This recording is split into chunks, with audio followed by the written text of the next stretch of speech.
Hello बच्चों, क्या हाल चाल? सब बढ़िया। मेरा नाम है अंकुर चौधरी और आज हम लोग स्टार्ट करने वाले हैं क्वाड्रेटिक इक्वेशन का लेक्चर नंबर 29। प्यारे बच्चों, हमारा जो लास्ट वीडियो था वो बहुत लेंदी हो गया था, बट उसके कुछ न्यूमेरिकल्स पेंडिंग थे।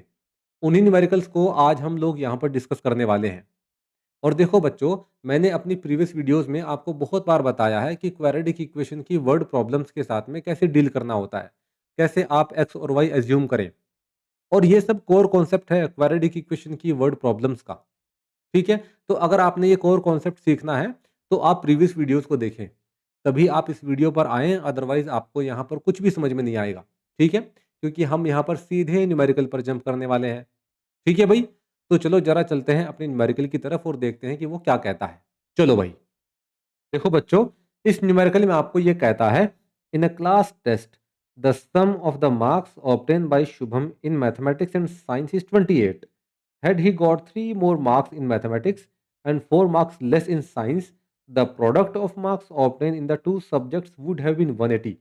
Find the marks obtained by him in the two subjects separately. देखो बच्चों, बहुत आसान न्यूमेरिकल है। इसको एकदम आसान भाषा में समझने की कोशिश करते हैं। देखो, मैंने आपको आज तक जितने भी वर्ड प्रॉब्लम करवाए हैं, मैंने आपको हमेशा कहा है कि हर एक वर्ड प्रॉब्लम में वो आपको हमेशा 2 कंडीशन देता है। एक इनिशियल कंडीशन, एक फाइनल कंडीशन। इस क्वेश्चन में भी इसने दोनों कंडीशन दी हैं। जैसे कि इनिशियल कंडीशन में ये आपको बोलता है कि भई शुभम एक क्लास टेस्ट देता है। उस क्लास टेस्ट में उसको मैथमेटिक्स और साइंस में जो भी मार्क्स मिलते हैं, अगर उन मार्क्स को वो ऐड कर देता है तो 28 बन पाता है भई। मतलब प्यारे बच्चों, उसने आपको यहाँ पर ये तो बता दिया है कि मैथ्स और साइंस के मार्क्स को जोड़कर जो भी मार्क्स आता है वो 28 है। बट प्यारे बच्चों, उसने आपको ये नहीं बताया कि इनिशियल कंडीशन में इंडिविजुअल लेवल पर मैथ्स और साइंस में कितने मार्क्स आए हैं। क्या ये बताया है क्या? ना, ये नहीं बताया। तो मतलब आपको यहाँ पर मैथ्स और साइंस के मार्क्स को एक्स और वाई एज्यूम करना पड़ेगा। क्लियर है? मैंने आपको अपनी बहुत सी प्रीवियस वीडियोस में ये बताया है कि अगर आपको इनिशियल कंडीशन को रीड करके ये समझ में नहीं आता कि एक्स और वाई किसको एज्यूम करना है, तो आप डायरेक्ट क्वेश्चन के अंत में जाएँ और क्वेश्चन के अंत में आपको वो जो भी कैलकुलेट करने के लिए बोलता है, उसको ही आप एक्स और वाई एज्यूम कर लें। जैसे कि यहाँ पर इस क्वेश्चन में वो आपको बोलता है कि भई 2 सब्जेक्ट्स में उसके सेपरेटली कितने मार्क्स हैं ये कैलकुलेट करो। मतलब साइंस और मैथमेटिक्स में सेपरेटली उसके कितने मार्क्स हैं ये कैलकुलेट करो। तो मतलब यहाँ से भी सिद्ध हो जाता है कि आपने मैथमेटिक्स और साइंस के मार्क्स को ही एक्स और वाई एज्यूम करना है। क्लियर है कि नहीं है? तो प्यारे बच्चों, हम चलो ये मान लेते हैं कि भई इनिशियली उसको मैथ्स में जो मार्क्स मिले हैं, वो कितने हैं भई? एक्स हैं। और साइंस में इनिशियली कितने मार्क्स है भाई मिले उसको? लेट्स सपोज वाई हैं। चलो ठीक है। इनिशियली उसने आपको ये बता दिया कि भाई अगर आप दोनों के मार्क्स को ऐड कर देते हो तो 28 आता है। चलो भाई ठीक है। तो मतलब प्यारे बच्चों, अगर मैं यहाँ पर कर देता हूँ x plus Y is equals to 28, तो प्यारे बच्चों ये हो जाएगा हमारे पास में पहला इक्वेशन। और इसको कर देते हैं डब्बे में बंद। चलो भाई ठीक है जी। फाइनल कंडीशन में वो आपको बोलता है कि अगर मैथमेटिक्स में उसके 3 मार्क्स इंक्रीज हो जाएं, ठीक है जी, और साइंस में उसके 4 मार्क्स डिक्रीज हो जाएं और फिर आप इन दोनों के मार्क्स का प्रोडक्ट करें, तो ये 180 आना चाहिए। तो मतलब प्यारे बच्चों, अगर इनिशियली मैथ्स में उसके मार्क्स एक्स हैं, तो फाइनली उसके मैथ्स में मार्क्स कितने आएंगे? 3 मार्क्स मोर, यानी कि एक्स प्लस 3। साइंस में अगर इनिशियली उसके मार्क्स वाई हैं, तो फाइनली उसके साइंस में कितने मार्क्स आएंगे? 4 मार्क्स लेस। मतलब ये आएगा प्यारे बच्चों x माइनस 4। बहुत बढ़िया भाई। और वो कहता है कि अब अगर आप इनका प्रोडक्ट करते हैं तो 180 आता है। लो भाई, मतलब x प्लस 3 और यहाँ पर y माइनस 4 है ना प्यारे बच्चों, यहाँ पर ये क्या है? y है। ये है आपका y माइनस 4। अगर आप इनका प्रोडक्ट करते हैं तो ये आता है 180। और प्यारे बच्चों, ये आपके पास में हो जाएगा इक्वेशन नंबर सेकंड। अब देखो यार, एक बात तो क्लियर है, आपको यहाँ पर एक्स और वाई का वैल्यू कैलकुलेट करना है ना? और जो आपके पास में डेटा है जिसकी हेल्प से आप एक्स और वाई कैलकुलेट कर सकते हैं, वो है प्यारे बच्चों इक्वेशन नंबर 1 और इक्वेशन नंबर 2। बट इन दोनों इक्वेशन में एक प्रॉब्लम है। प्रॉब्लम क्या है? कि यहाँ पर 2 वेरिएबल हैं, एक एक्स और एक वाई। जबकि आपको क्वाड्रेटिक इक्वेशन फॉर्म करना है जिसमें एक ही वेरिएबल होता है। तो आप क्या करेंगे भाई? इन दोनों इक्वेशन में से किसी एक इक्वेशन में से आप किसी एक वेरिएबल को रिमूव करेंगे और क्वाड्रेटिक इक्वेशन फॉर्म करने की कोशिश करेंगे। अब आपको भी पता है कि इक्वेशन आपके पास 2 ही हैं, बस इन्हीं का यूज़ करना है। चलो भाई ठीक है, तो एक काम करते हैं, नेक्स्ट पेज पे चलते हैं और वहां इसको सॉल्व करने की कोशिश करते हैं, है ना? देखो आपको पता है प्यारे बच्चों कि x प्लस वाई कितना है? 28 है। क्लियर है कि नहीं है? और आपको पता है कि x प्लस 3 और जो आपका y माइनस 4 है, ये कितना है भाई? ये आपके पास 180 है। यही 2 इक्वेशन है, इन्हीं को ही तिकड़मबाजी लगा करके सॉल्व करना है और x और y कैलकुलेट करना है क्वाड्रेटिक इक्वेशन फॉर्म करके। तो भाई एक काम करो आप, ये क्या था भाई? ये इक्वेशन 1 था और ये आपके पास में इक्वेशन 2 था। तो एक काम करो जरा, इक्वेशन 1 से आप यहां पर y की वैल्यू निकालो, है ना? क्योंकि भाई कुछ ना कुछ तो करना है। तो भाई y की वैल्यू ये आ जाती है। अब एक काम करो, इस y की वैल्यू को आप रख दो इक्वेशन नंबर 2 में और यहां मेंशन भी कर दो कि पुट इन इक्वेशन सेकंड। चलो भाई बढ़िया। अब अगर आप प्यारे बच्चों इसको इक्वेशन सेकंड में रखते हो तो जरा देखते हैं क्या बनता है। देखो भाई, x प्लस 3 तो आपका एज इट इज आएगा। y की जगह क्या रखेंगे आप? 28 माइनस एक्स। चलो भाई रख देते हैं 28 माइनस एक्स, और भाई माइनस इसका 4 खुद भी है, माइनस 4 इज इक्वल्स टू आपका आ जाएगा भाई यहाँ क्या? 180। चलो भाई 180। क्लियर है कि नहीं है? अब जरा इसको थोड़ा सा रीअरेंज करो भाई। तो यहां पर हो जाएगा x प्लस 3, यहां पर हो जाएगा भाई 28 में से अगर 4 को घटाया जाता है तो क्या आएगा? 24। तो प्यारे बच्चों ये आ जाएगा आपका 24 minus X is equals to 180। बहुत बढ़िया। अब कुछ नहीं करना भाई, अब आपने इन दोनों करना है मल्टीप्लाई, तो कर दो भाई मल्टीप्लाई। मल्टीप्लाई अगर आप करोगे तो प्यारे बच्चों आप पाओगे 24x minus X square plus 72 और माइनस आपका 3x इज इक्वल्स टू आ जाता है 180। क्लियर है? अब देखो आपको पता है ये 3x है, ये आपका 24x है, दोनों को घटाओगे तो भाई क्या आएगा? ये आएगा 21x। चलो ठीक है। अब आपको पता है यार कि 180 को जब आप इधर की साइड में लेकर के आओगे तो ये हो जाएगा -180, -180 और प्लस 72, तो कितना बचेगा भाई? -108। ठीक है जी, -108। और ये एक्स स्क्वायर यहाँ पहले से है, minus X square is equal to 0। अब इस क्वाड्रेटिक इक्वेशन को जरा अच्छे से बनाओ। अच्छे से बनाओगे तो आप ये पाओगे कि माइनस कॉमन लिया जाएगा जब यहां से, तो ये बनेगा x square minus 21x plus आपका 108 इज इक्वल टू 0। अब देखो भाई आपको पता है कि यहां पर ये क्वाड्रेटिक इक्वेशन आपकी फॉर्म हो चुकी है। चलो बढ़िया। तो अब आप एक काम करो प्यारे बच्चों, यहां पर आप 108 के ऐसे फैक्टर करो जिनको मल्टीप्लाई करके 108 आए और जिनको ऐड करके 21 आए। क्या फैक्टर हो सकते हैं ऐसे? ऐसे फैक्टर प्यारे बच्चों हो सकते हैं 12 9 जा 108, 12 प्लस 9 इज इक्वल्स टू आपका 21, मतलब 12 और 9 ऐसे फैक्टर हैं। बहुत बढ़िया भाई, इसको कर दो डब्बे में बंद। अब देखो भाई, यहां जब आप क्वाड्रेटिक इक्वेशन को सॉल्व करोगे तो ये क्या आएगा? ये आएगा X square minus 12x minus 9x plus 108 is equals to 0। यहां से क्या कॉमन है भाई? x कॉमन है, तो यहां से x कॉमन लिया तो अंदर आएगा x माइनस 12। यहां से क्या कॉमन है भाई? -9, तो यहां पर क्या आएगा? x minus 12। यहां से एक बात तो क्लियर हो जाती है कि x की दो वैल्यूज निकलने वाली है भाई, है ना? अब देखो भाई इस पूरे में से क्या कॉमन है भाई? यहां से यहां कॉमन है प्यारे बच्चों x माइनस 12। चलो ठीक है जी। अंदर क्या बचेगा भाई? x बचेगा और -9 बचेगा। चलो बढ़िया। तो यहाँ आ जाएगा x minus 9 is equals to 0। अब देखो बच्चों, इन दोनों का मल्टीप्लाई करके आपका 0 आना चाहिए। मतलब या तो ये 0 है या तो फिर ये 0 है।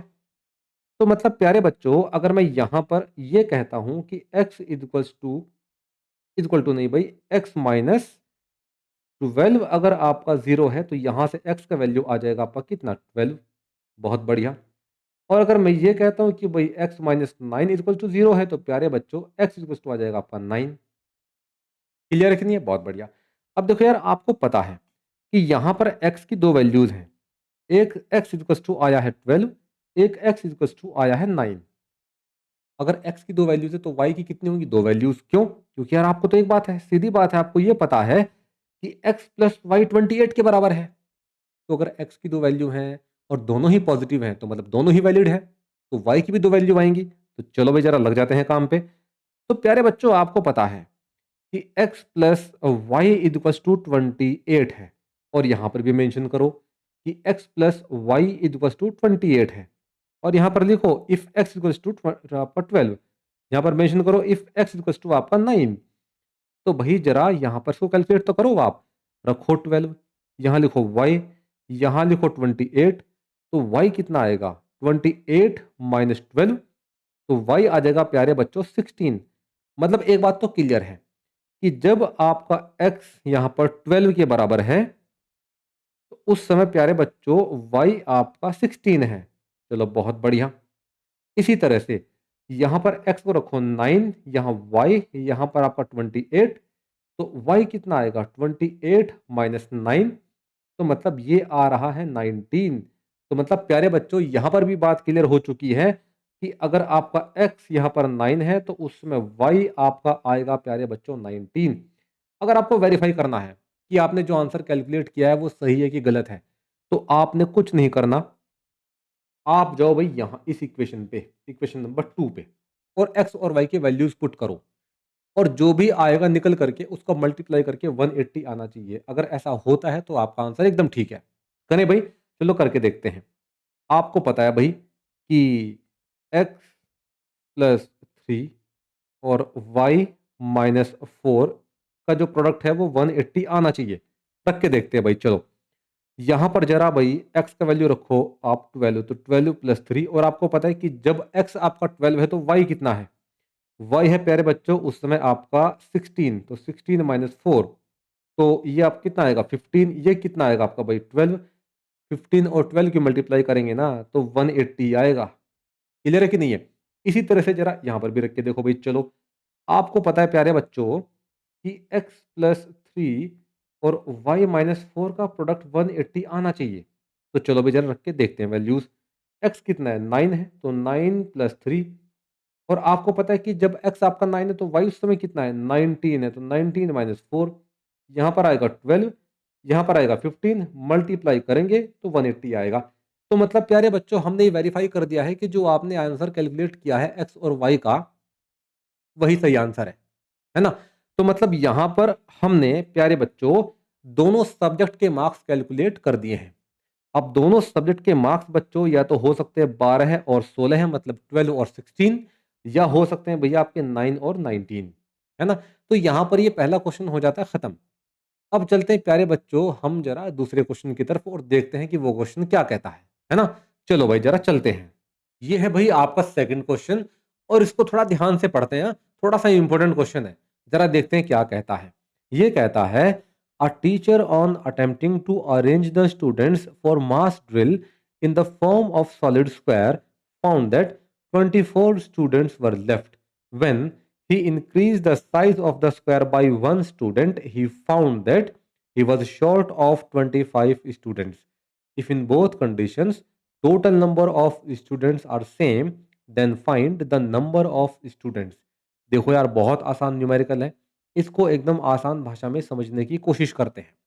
देखो मैंने आपको हर बार बताया है कि हर एक वर्ड प्रॉब्लम में वो आपको हमेशा इनिशियल और फाइनल कंडीशन देता ही देता है।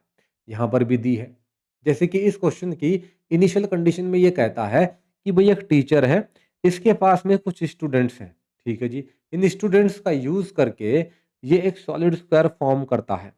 बट जब ये सॉलिड स्क्वायर फॉर्म करता है तो ये पाता है कि 24 स्टूडेंट्स बच गए हैं। मतलब प्यारे बच्चों ये वो स्टूडेंट है जिन्हें सॉलिड स्क्वायर का पार्ट होना चाहिए था, बट अनफॉर्चुनेटली ये 24 स्टूडेंट इस सॉलिड स्क्वायर का पार्ट नहीं बन पाए, ये बेचारे बचे रह गए। अब देखो ये बहुत इंपॉर्टेंट इंफॉर्मेशन है ना? इसको नोट डाउन कर लेना है। आगे इस क्वेश्चन की फाइनल कंडीशन में ये कहता है कि अगर यही सेम टीचर अपने इस सॉलिड स्क्वायर का साइज इंक्रीज कर देता है बाय वन स्टूडेंट, तो ये पाता है कि सॉलिड स्क्वायर की फॉर्मेशन में 25 स्टूडेंट कम पड़ गए हैं। अब देखो अगेन ये बहुत इंपॉर्टेंट इंफॉर्मेशन है, इसको भी नोट डाउन करते हुए चलना है। आगे क्या बोलता है? आगे बोलता है कि अगर दोनों ही कंडीशन में, मतलब इनिशियल कंडीशन में भी और फाइनल कंडीशन में भी, दोनों ही कंडीशन में अगर total number of student same हो, तो आप कैलकुलेट करो कि टोटल नंबर ऑफ स्टूडेंट हैं कितने। अब देखो यार, आसान क्वेश्चन है वैसे तो, ये आपको पढ़ के समझ में आ ही गया होगा कि ये बोल क्या रहा है। अब देखो, इस क्वेश्चन की चाहे आप इनिशियल कंडीशन ले लो चाहे फाइनल कंडीशन ले लो, दोनों ही कंडीशन में वो आपको स्टूडेंट्स का यूज करके सॉलिड स्क्वायर फॉर्म करने की बात कहता है। कहता है कि नहीं कहता है भाई? बिल्कुल। लेकिन क्या वो आपको इन दोनों ही कंडीशन में ये बताता है कि ये जो स्क्वायर फॉर्म हुए हैं, इंडिविजुअल लेवल पर इन दोनों ही स्क्वायर में टोटल नंबर ऑफ स्टूडेंट कितने हैं? ना, आपको ये नहीं बताता है वो। तो प्यारे बच्चों, यहाँ पर जो सबसे पहले आपका टास्क रहेगा वो ये रहेगा कि आप कैलकुलेट करो कि इन दोनों ही स्क्वायर में इंडिविजुअल लेवल पर टोटल नंबर ऑफ स्टूडेंट कितने हैं। क्लियर है कि नहीं है? अब देखो, आपके मन में सवाल आ सकता है, आपके मन में सवाल ये आ सकता है कि उसने तो क्वेश्चन में ये पूछा है कि टोटल नंबर ऑफ स्टूडेंट कितने, ये बताओ। तो आप यहाँ पर ये कैलकुलेट क्यों कर रहे हो कि भाई स्क्वायर में कितने स्टूडेंट हैं? ये तो उसने पूछा ही नहीं है। बिल्कुल सही बात है। उसने आपको कहीं पर भी क्वेश्चन में ये पूछा ही नहीं है कि स्क्वायर में कितने स्टूडेंट हैं। वो तो आपसे टोटल नंबर ऑफ स्टूडेंट कितने ये पूछ रहा है ना? लेकिन प्यारे बच्चों, आपको यहाँ पर समझना पड़ेगा कि total number of student calculate करने के लिए आपको ये पता होना चाहिए कि स्क्वायर में कितने स्टूडेंट हैं। अब देखो, ये कैसे है, क्यों है, इसके लिए आपको थोड़ा-सा होल्ड पे रखना पड़ेगा खुद को। अपने डाउट्स को थोड़ा-सा होल्ड पर रखिए और बस अभी ये समझिए कि आपको ये कैलकुलेट करना है कि स्क्वायर में कितने स्टूडेंट हैं। बाकी जितने भी डाउट्स हैं सब क्लियर हो जाएँगे जैसे-जैसे आप क्वेश्चन में आगे बढ़ेंगे। तो हम एक काम करते हैं, हमारा जो टास्क नंबर 1 है कि total number of student square में कितने हैं, ज़रा इस पर काम करते हैं थोड़ा-सा। क्लियर है कि नहीं है? चलो भाई, ज़रा चलते हैं। अब देखो, आपको प्यारे बच्चों यहाँ पर पता होना चाहिए कि अगर आप ये पता करना चाहते हैं कि किसी भी स्क्वायर में टोटल नंबर ऑफ स्टूडेंट हैं कितने, तो उससे पहले आपको ये पता होना चाहिए कि उस स्क्वायर की रो में और कॉलम में कितने स्टूडेंट हैं। तभी आप कैलकुलेट कर पाएँगे total number of student in square. Clear है कि नहीं है? लेकिन क्या उसने कहीं पर भी इस क्वेश्चन में ये बताया है कि भई इन दोनों ही स्क्वायर की रो में और कॉलम में कितने स्टूडेंट हैं? ना, उसने ये कहीं नहीं बताया है। तो हम क्या करेंगे भई? हमको प्यारे बच्चों ये अज़्यूम करना पड़ेगा। चलो भई, ठीक है। अब देखो, मैं यहाँ पर ये मान लेता हूँ कि इनिशियल कंडीशन में जो स्क्वायर था, उसकी रो में एक्स स्टूडेंट हैं। चलो ठीक है भई। अगर रो में एक्स स्टूडेंट हैं, तो कॉलम में कितने होंगे भई? कॉलम में भी एक्स ही होंगे। क्यों? स्क्वायर है ना भाई। तो जितने स्टूडेंट कॉलम में हैं उतने ही रो में भी होने चाहिए, तभी तो परफेक्ट स्क्वायर बनेगा। दोनों में से अगर किसी एक में भी स्टूडेंट ज़्यादा हो गए तो स्क्वायर बन ही नहीं पाएगा। जितना लेंथ उतना विड्थ, तभी स्क्वायर बनेगा। क्लियर है कि नहीं है? बढ़िया। मैं इस बात को यहाँ पर भी मेंशन कर देता हूँ। रो में एक्स स्टूडेंट है, कॉलम में भी आपके एक्स ही होंगे। ठीक है जी। अब प्यारे बच्चों, फाइनल कंडीशन में जो स्क्वायर है, इसकी रो और कॉलम में कितने स्टूडेंट है, ये कैसे पता करेंगे? चलो भाई, जरा क्वेश्चन की तरफ चलते हैं, वहां से पता चलेगा। क्वेश्चन में ये कहता है कि भाई स्क्वायर का साइज इंक्रीज कर दिया गया है बाय 1 स्टूडेंट। इसका क्या मतलब है? इसका मतलब प्यारे बच्चों ये है कि इनिशियल कंडीशन में जो स्क्वायर था उसके कंपेयर में इस स्क्वायर का साइज बाय 1 स्टूडेंट इंक्रीज कर दिया गया है। मतलब प्यारे बच्चों, यहाँ पर इसकी रो में और इसकी कॉलम में एक स्टूडेंट एक्स्ट्रा है। अगर इनिशियल कंडीशन में एक्स स्टूडेंट है रो में, तो यहाँ पर हो जाएगा एक्स प्लस 1। बहुत बढ़िया। अब अगर इसकी रो में एक्स प्लस 1 स्टूडेंट है, तो कॉलम में कितने होंगे? एक्स प्लस 1 ही होंगे। क्यों? अगेन वही बात आ जाती है भाई, स्क्वायर है ना। तो स्क्वायर में जितने रो में स्टूडेंट है उतने ही कॉलम में होने चाहिए, तभी स्क्वायर बनेगा। बहुत बढ़िया। मैं इस बात को भी भाई यहाँ पर मेंशन कर देता हूँ, एक्स प्लस 1, और यहाँ पर भी भाई कॉलम में कितने हो जाएंगे? X plus 1। अब देखो, अगर आपको ये पता है कि किसी भी स्क्वायर की रो में कितने स्टूडेंट हैं और कॉलम में कितने स्टूडेंट हैं, तो आप ये बहुत आसानी से कैलकुलेट कर पाएंगे कि उस स्क्वायर में टोटल कितने स्टूडेंट हैं। कैसे? अब देखो यार, आप बचपन से पढ़ते आए हो, है ना? अगर मैं आपको ये बोल दूं कि भाई एक बड़ा सा स्क्वायर है ना? उसकी रो में 3 स्टूडेंट हैं, और मैंने मान लिया कि उसके कॉलम में भी 3 स्टूडेंट हैं, और मैं आपको बोलूं कि भाई ये पता करो कि इस स्क्वायर में टोटल कितने स्टूडेंट हैं। तो बहुत आसान है, आपको कुछ नहीं करना। रो में जितने स्टूडेंट हैं, कॉलम में जितने स्टूडेंट हैं, दोनों का मल्टीप्लाई कर दो। तो आपको तो पता है कि रो में भी 3 है, कॉलम में भी 3 है, तो टोटल 9 स्टूडेंट हुए। आप चाहो तो कैलकुलेट भी कर सकते हो, 1 2 3 4 5 6 7 8 9। देखो ये तरीका आप बचपन से पढ़ते आए हो, है ना? तो प्यारे बच्चों, अगर मुझे यहाँ पर पता करना हो कि इनिशियल कंडीशन में टोटल कितने स्टूडेंट हैं इस स्क्वायर में, तो कुछ नहीं करना मुझे। एक्स स्टूडेंट से जो कि रो में है मल्टीप्लाई कर दो एक्स स्टूडेंट से जो कि कॉलम में है। तो प्यारे बच्चों यहाँ पर आ जाएगा total number of student x square. चलो बढ़िया। इसी तरह से भाई यहाँ पर भी एक्स प्लस वन का मल्टीप्लाई कर देंगे एक्स प्लस वन से, तो आपको पता चल जाएगा कि फाइनल कंडीशन में जो स्क्वायर है उसमें एक्स प्लस वन का होल स्क्वायर टोटल स्टूडेंट है। बात क्लियर है कि नहीं है? अब देखो बच्चों, स्क्वायर में कितने स्टूडेंट हैं ये तो हमने कैलकुलेट कर लिया है ना? जबकि ये हमको कैलकुलेट करना नहीं था। हमारा टारगेट क्या था कि टोटल नंबर ऑफ स्टूडेंट कितने हैं ये कैलकुलेट करना था हमारा टारगेट। ये तो हमने स्क्वायर के स्टूडेंट कैलकुलेट कर लिए हैं। चलो जी, कोई बात नहीं। मैंने तो आपको थोड़ी देर पहले कहा था कि टोटल स्टूडेंट कैलकुलेट करने के लिए आपको पता होना चाहिए कि स्क्वायर में कितने स्टूडेंट हैं। क्यों? अब जरा इस सस्पेंस से पर्दा उठाते हैं भाई। अब देखो, उसने क्वेश्चन की इनिशियल कंडीशन में आपको बोला है कि सॉलिड स्क्वायर जब वो फॉर्म कर लेता है तो 24 स्टूडेंट बच जाते हैं। मतलब प्यारे बच्चों, अगर आपको ये पता चल जाए इनिशियल कंडीशन में कि स्क्वायर में कितने स्टूडेंट हैं और उनमें आप 24 को ऐड कर दो, तो आपको यहां पर यह पता चल जाएगा कि इनिशियल कंडीशन में टोटल नंबर ऑफ स्टूडेंट कितने हैं। एकदम ठीक बात, एकदम सही पकड़े हैं। तो प्यारे बच्चों, इनिशियल कंडीशन में जो स्क्वायर है उसमें तो जो स्टूडेंट है वो एक्स स्क्वायर है और रिमेनिंग जो बचे रह गए वो 24 हैं। तो टोटल स्टूडेंट कितने हुए? X square plus 24। तो प्यारे बच्चों यहां इसको मेंशन कर देते हैं भाई, है ना, कि भाई इनिशियली टोटल स्टूडेंट कितने हैं। ये है प्यारे बच्चों स्टूडेंट इन एक्स, ये आपका in square plus remaining student, और वो कितने हैं? 24। लो भाई, तो प्यारे बच्चों मैं यहां लिख दूंगा एक्स स्क्वायर प्लस 24। ये आ गया है इनिशियल कंडीशन में टोटल नंबर ऑफ स्टूडेंट। लेकिन एक मिनट, फाइनल कंडीशन में कितने स्टूडेंट हैं ये भी तो पता करना पड़ेगा। क्यों? क्योंकि उसने क्या बोला है बच्चों? उसने बोला है कि दोनों ही कंडीशन में इक्वल स्टूडेंट हैं। क्लियर है कि नहीं है? तो अब आपको यहां पर ये कैलकुलेट करना पड़ेगा कि फाइनल कंडीशन में कितने स्टूडेंट हैं, और वो कैलकुलेट करना भी चाहिए क्योंकि आपको एक्स का वैल्यू निकालना है यहां पर। क्लियर है कि नहीं है? चलो भाई जरा देखते हैं। अब देखो, फाइनल कंडीशन में प्यारे बच्चों इसने आपको बोला है कि भाई स्क्वायर का साइज अगर हम इंक्रीज कर दे बाय 1 स्टूडेंट, तो ये पाते हैं कि सॉलिड स्क्वायर की फॉर्मेशन में 25 स्टूडेंट कम पड़ गए हैं। इसका क्या मतलब है? इसका मतलब बहुत सीधा सा है कि इस सॉलिड स्क्वायर में जो टोटल नंबर ऑफ स्टूडेंट है वो एक्स प्लस वन का होल स्क्वायर है, और अगर आप इसमें से 25 सब्ट्रैक्ट कर देते हो तो आपको पता चल जाएगा कि फाइनल कंडीशन में टोटल स्टूडेंट कितने हैं। तो प्यारे बच्चों, आपको यहां पर कुछ नहीं करना। स्क्वायर में टोटल नंबर ऑफ स्टूडेंट में से 25 को घटा देना है। ये ऑटोमेटिकली पता चल जाएगा कि टोटल स्टूडेंट कितने हैं फाइनल कंडीशन में। बहुत ही प्यारा भाई। तो प्यारे बच्चों देखो, मैंने यहां पर लिख भी दिया है कि फाइनली टोटल स्टूडेंट कितने हैं भाई?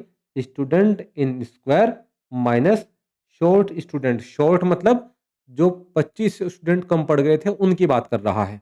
ठीक है जी। तो प्यारे बच्चों यहां पर ये आ जाएगा आपका एक्स प्लस वन का होल स्क्वायर माइनस 25। बहुत बढ़िया। ये वो स्टूडेंट हैं जो इनिशियल कंडीशन में थे, मतलब टोटल स्टूडेंट, और ये वो स्टूडेंट है प्यारे बच्चों जो आपका फाइनल कंडीशन में थे। ये total student in final condition, ये total student in initial condition.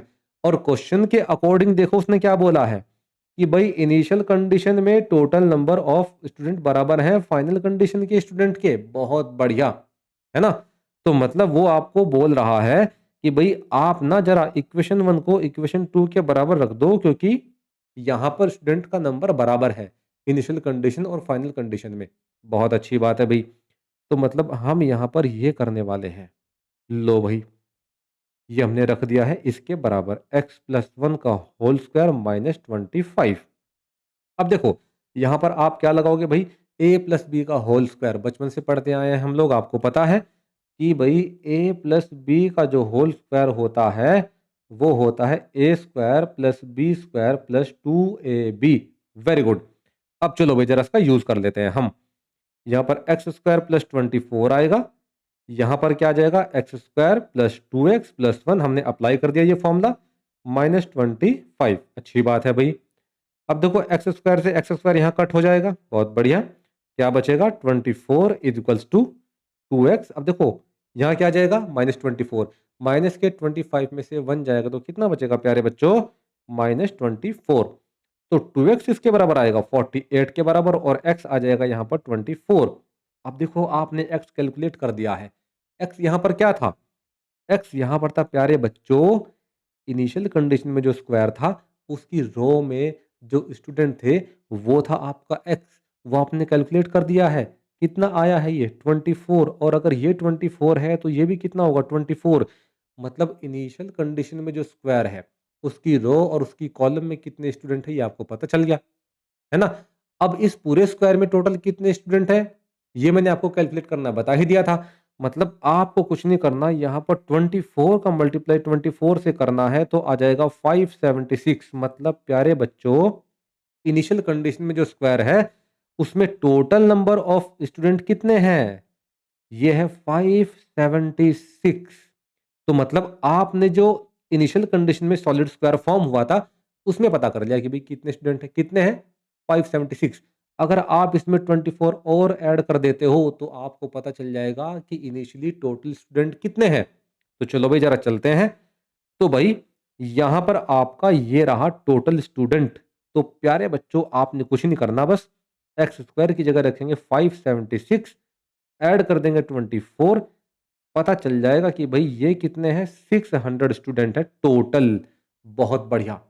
तो मतलब आपको पता चल गया कि initially total number of student 600 है। अब क्वेश्चन में उसने खुद बोला है, क्या बोला है, उसने बोला है कि भाई दोनों ही कंडीशन में टोटल नंबर ऑफ स्टूडेंट बराबर हैं। तो अगर आपने ये पता कर लिया है कि इनिशियली 600 स्टूडेंट हैं तो फाइनल में भी प्यारे बच्चों इतना ही आना चाहिए, है ना। जरा वैल्यू को रख कर देख लेते हैं। चलो एक्स की जगह क्या रखोगे आप 24, 1 आपका जो का तो आएगा, इसका स्क्वायर कर दो, -25। अब आपको देखो पता है कि ये 25 बन जाएगा। 25 का स्क्वायर क्या होता है, 25 का स्क्वायर होता है प्यारे बच्चों 625, माइनस आपका 25 ये वाला रख दिया हमने यहाँ पे, तो कितना आया 600। अब देखो फाइनल कंडीशन से भी टोटल नंबर ऑफ स्टूडेंट 600 ही आया है। Very good.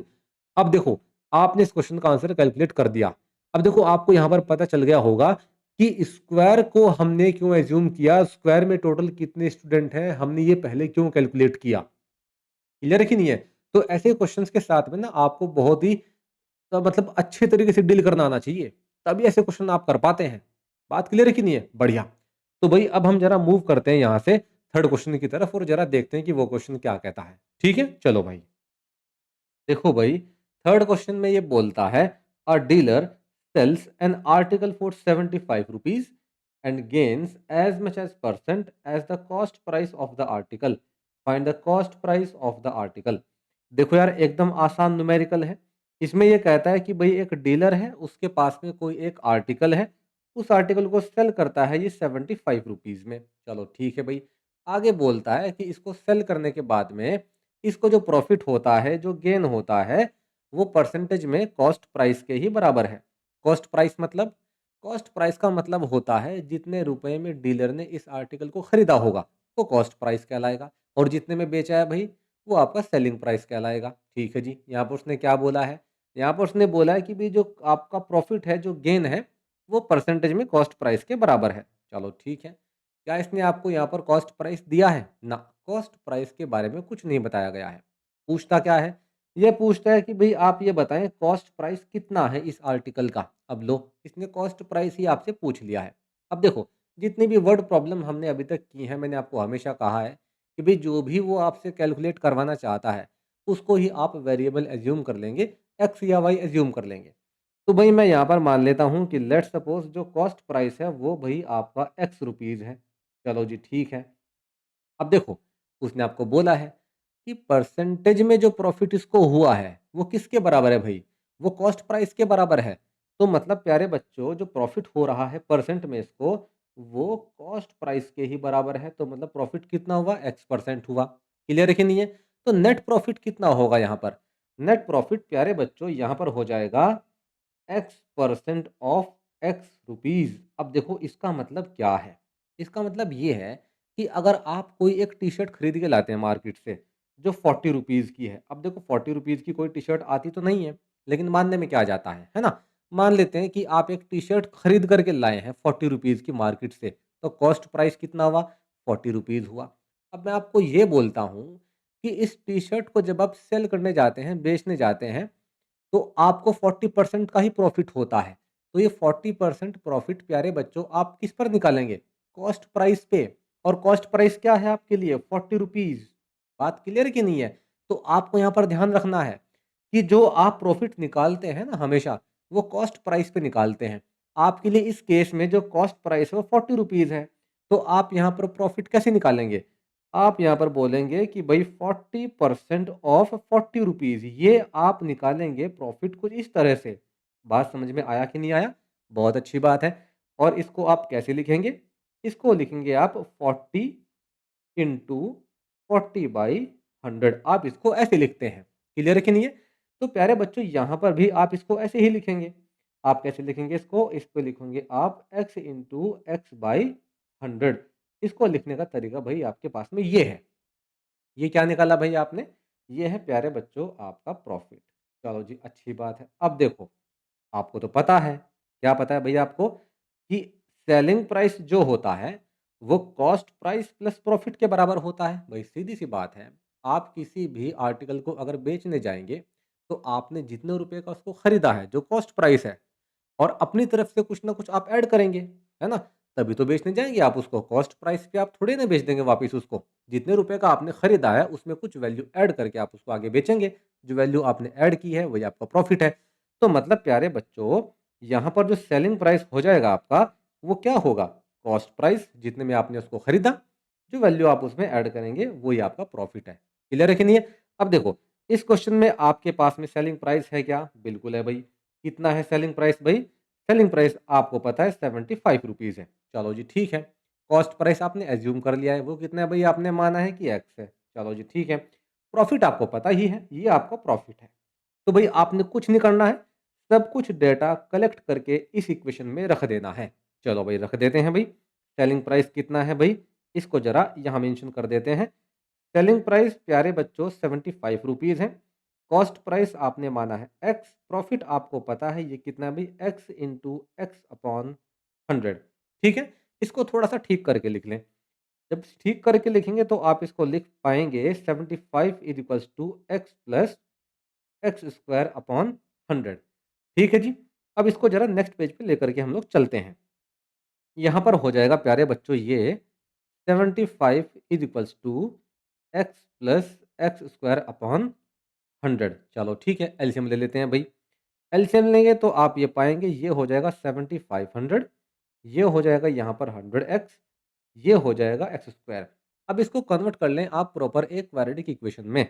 तो भई ये बन जाएगी आपके पास में एक सुंदर सी क्वाड्रेटिक इक्वेशन। लो भई, ये हो गई है क्वाड्रेटिक इक्वेशन। ये क्वाड्रेटिक इक्वेशन क्या कहती है भई? ये कहती है कि भई 7500 के ऐसे फैक्टर आप लोग करें, जिनको सब्ट्रैक्ट करके 100 आए। तो 7500 के ऐसे फैक्टर क्या हो सकते हैं भई? बहुत आसान है। आपको पता होना चाहिए कि 150 इंटू 50 ही 7500 के ऐसे फैक्टर हैं, जिनको मल्टीप्लाई करके आ जाता है 7500, और जिनको सब्ट्रैक्ट अगर आप करेंगे तो वापस आ जाता है 100। चलो ठीक है भई। तो मतलब मैं इसको बहुत आसानी से अब यहाँ पर सॉल्व कर सकता हूँ। ये हो जाएगा 150x माइनस हो जाएगा 50x, यहाँ पर माइनस में आ जाएगा 7500 इज़ इक्वल्स टू 0। इस इक्वेशन में क्या कॉमन है भई यहाँ पे? यहाँ पर आपका x कॉमन है। अंदर बचेगा x प्लस 150, बहुत अच्छी बात है। यहाँ से 50 कॉमन, और यहाँ क्या बचेगा? x plus 150 is equals to 0। अब देखो जी, इस पूरी इक्वेशन में क्या कॉमन है भई? यहाँ पर कॉमन है x प्लस 150। तो भई यहाँ से आप कॉमन ले लें। यहाँ से x प्लस 150 आ जाता है कॉमन। अंदर क्या बचेगा? x minus 50 is equals to हो जाएगा 0। अब यार आपको पता है कि इन दोनों का मल्टीप्लाई करके 0 आना चाहिए। वो कब पॉसिबल है? वो पॉसिबल है बच्चों तब, या तो ये बराबर 0 हो या तो ये इक्वल टू 0 हो, है ना? मतलब मैं बोल रहा हूँ यहाँ पर कि या तो ये बराबर आपका 0 हो जाए, रख दिया भाई हमने, तो यहाँ से x का वैल्यू आ जाएगा -150। चलो ठीक है। x आपके लिए क्या था भाई? x हमारे लिए प्यारे बच्चों था कॉस्ट प्राइस। क्या कॉस्ट प्राइस कभी नेगेटिव हो सकता है क्या? कभी नहीं हो सकता, वो तो प्राइस है। रुपया कभी नेगेटिव में थोड़े ना होता है ना? तो प्यारे बच्चों, यहाँ पर ये आंसर एकदम इनवैलिड है ना? तो हमारे अकॉर्डिंग अगर देखा जाए, तो हमारा आंसर फिर यहाँ से निकलेगा x माइनस 50 इक्वल्स टू 0। तो यहाँ x क्या आ जाएगा भाई? ये आ जाएगा आपका 50 रुपीज़। तो मतलब प्यारे बच्चों, हमारे लिए जो कॉस्ट प्राइस है वो ये रहा, और यहीं पर हमारा आंसर निकल कर के आ जाता है इस क्वेश्चन में। ठीक है कि नहीं है? बहुत अच्छी बात है भई। यहाँ पर हमने भई ये क्वेश्चन आपका कर लिया है। इसके बाद जो आपका क्वेश्चन है प्यारे बच्चों, ये है आपका होमवर्क। इस क्वेश्चन को आपने अटेम्प्ट करना है। ठीक है कि नहीं है? कोई भी अगर आपको डाउट आता है तो यूट्यूब में कमेंट बॉक्स में जाकर के आप हमसे पूछ सकते हैं। आज के लिए हम लोग इतना ही रखते हैं। Thank you so much. Tata, bye bye.